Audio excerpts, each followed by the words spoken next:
Hey, how you doing? This is Adam Post, publisher of more than 1,000 comic books, and I've been covering Marvel and Disney very closely these last several months. I'm not happy to see Marvel tanking their films. I want to see Marvel succeed, but Marvel doesn't want to succeed.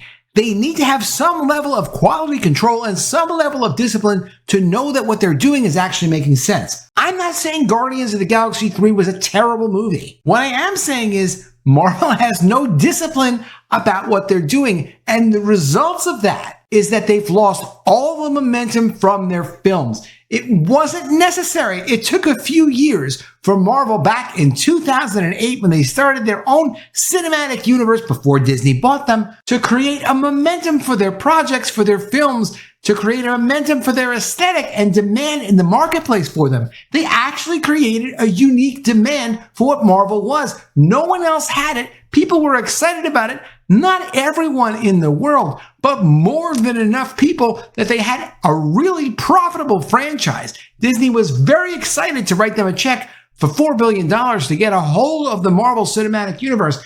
They got it, but what did they do with it? Guardians of the Galaxy is disappointing this weekend. It's not that Guardians of the Galaxy is so terrible, it's just the rest of the Marvel projects were not on target. We know this. I don't want to see Marvel fail. Actually, maybe if Marvel fails now, that would not be such a bad thing because they could reboot it and do something good with it. The problem is the woke agenda and trying to push representation over developing good stories. You can't do that. You've got to stick true to what the brand is and what the stories and the characters are. Marvel is like an 80-plus year history. Not all the characters, not all the storylines. There's a certain aesthetic, though, when it comes to Marvel, and they need to honor it, not try to update it. So Guardians of the Galaxy is not doing what it should be doing. Let's get into this article coming from Hollywood Reporter.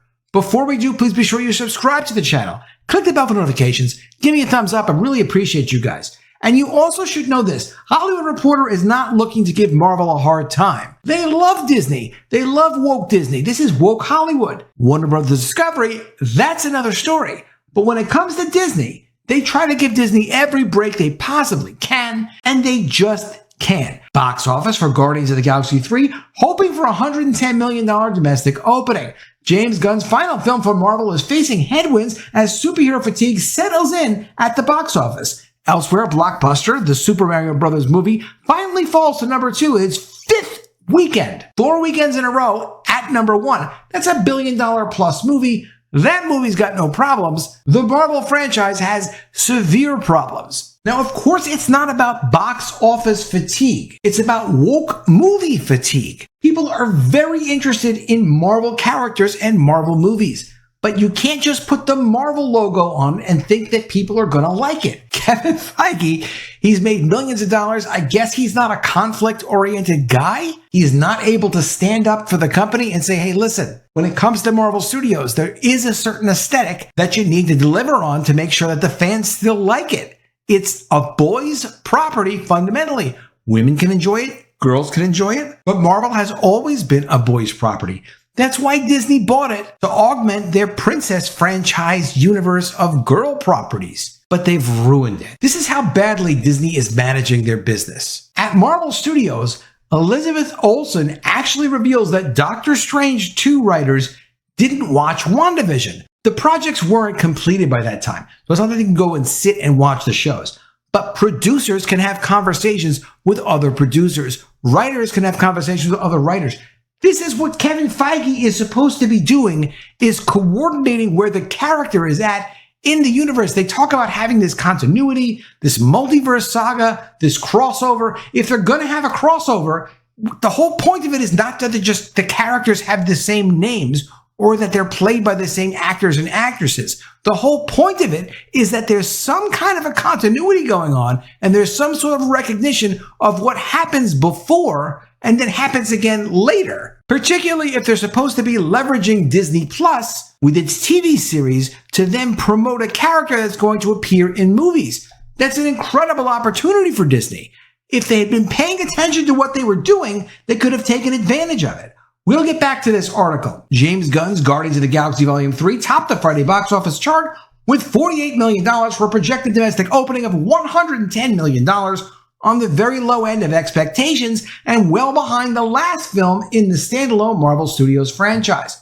What are they talking about? The previous Guardians of the Galaxy 2, did $863 million worldwide. This movie is not going to do it. Guardians 3 will not do those kinds of numbers. It will do closer to Ant-Man and the Wasp: Quantumania, just under $500 million.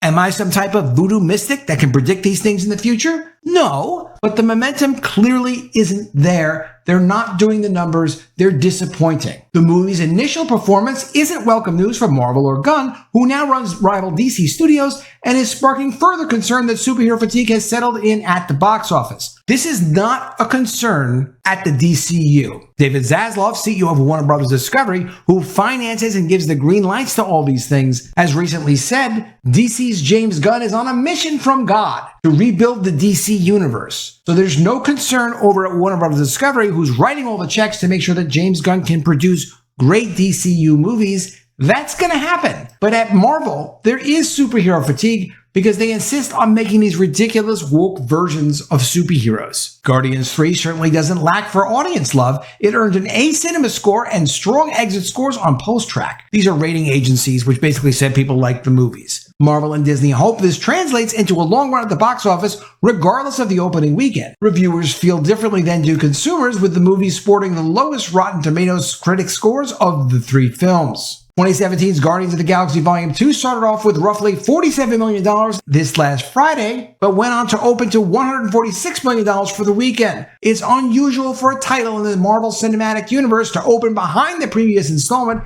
in respective series, but not unheard of. Sequels that didn't open as high as the first include Black Panther: Wakanda Forever, which was released as the COVID pandemic still raged. Sorry, it was not because of the pandemic. It was because it wasn't even a real sequel. You didn't even feature the Black Panther character, and you called it a sequel. How would you think that would make money and people would be enthusiastic about it? These Marvel movies need to be seen more than once to break $1 billion. They're not going to just get seen once and then all of a sudden, oh, everybody in the universe has seen the movie, so now it's broken $1 billion. No, it's got to be seen more than once because it's that interesting, it's that good, and it's an experience that you want to have with more than one relationship that you have. Brothers, sisters, friends, family. If the movies aren't good enough to be seen more than once, they're not going to break $1 billion. If projections hold, Guardians 3 will open on par with recent Marvel pick Ant-Man and the Wasp: Quantumania, which posted a 3-day domestic gross of $106 million. That movie, however, was ultimately considered a disappointment after topping out at less than $500 million, a franchise low. The Guardians prequel continues a long tradition of Marvel movies kicking off the summer season at the box office. Heading into the weekend, most recent tracking showed Guardians 3 opening in the $110 to $120 million range domestically. Initial tracking showed it launching to $130 million, so the drop no doubt concerned Marvel and Disney. Overseas, it did a promising $71 million, but the problem basically is this. They need to do bigger numbers. They can't just do $500 million or just under $500 million for a Marvel sequel movie, which is why Bob Iger recently at an investor conference for Goldman Sachs said, hey, do we really need to do 2 or 3 different sequels for every character we do? It was strange because he was actually asking them, as opposed to Bob Iger coming in and saying, hey, I'm the CEO of this company. Let me tell you what our strategy is. Let me tell you how many sequels we're going to do. Let me tell you how the sequels relate to what we're doing with Disney Plus, and how every time we do a sequel, it supports what we're doing on Disney Plus. He didn't have that to say. He kind of didn't know what he was talking about. That really lets you know the Marvel franchise is completely off the rails. And as promised, discussing Elizabeth Olsen revealing that Doctor Strange 2 writers didn't actually know what was going on in WandaVision. Here's what she said. Elizabeth Olsen realized on the set of Multiverse of Madness that the film created a character arc nearly identical to the one she played in WandaVision. Quote, there could be parallel stories being told there of dealing with grief and loss, she explained. Well, I proposed that to the writers of Multiverse. Olsen recalls with a laugh. I said, do you know what we're doing in WandaVision? Have you seen it? And no, they had not seen it because it wasn't finished yet. Waldron and Multiverse of Madness director Sam Raimi were surely briefed on WandaVision, but Elizabeth Olsen called out an important point in her interview. With James Gunn's Guardians of the Galaxy 3 now in theaters, Marvel Studios has released 32 films, not to mention several seasons of TV. That is a lot to keep track of, and sometimes characters get money. What are they talking about? There is only one universe in film and TV with superheroes in it that's supposed to have some kind of a tight continuity. Part of the whole concept of what they were going to do with Disney Plus was going to do things in Disney Plus that supported the films, and then off the films it would support Disney Plus. This is supposed to be something that Kevin Feige was aware of and was coordinating. Literally no one was coordinating this. It was just, let's just throw all this at writers and see what they produce. Who cares? The dummies will buy it as long as there's a Marvel logo on it. That seems to be how they treated it, and now look at the results.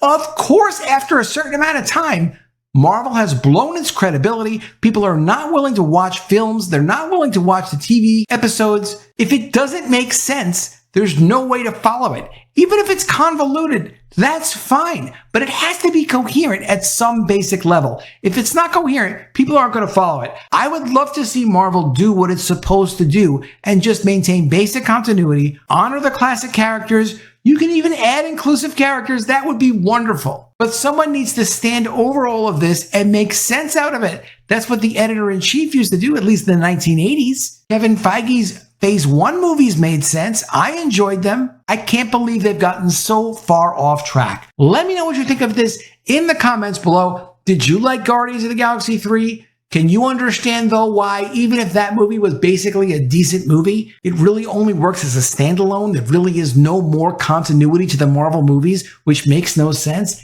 They could go ahead and they could actually go ahead and spend hundreds of millions of dollars making TV shows and movies and not coordinate and figure out, okay, where are our characters at? How are we going to tell a story in TV that's going to relate to movies for a single character? They just can't do that.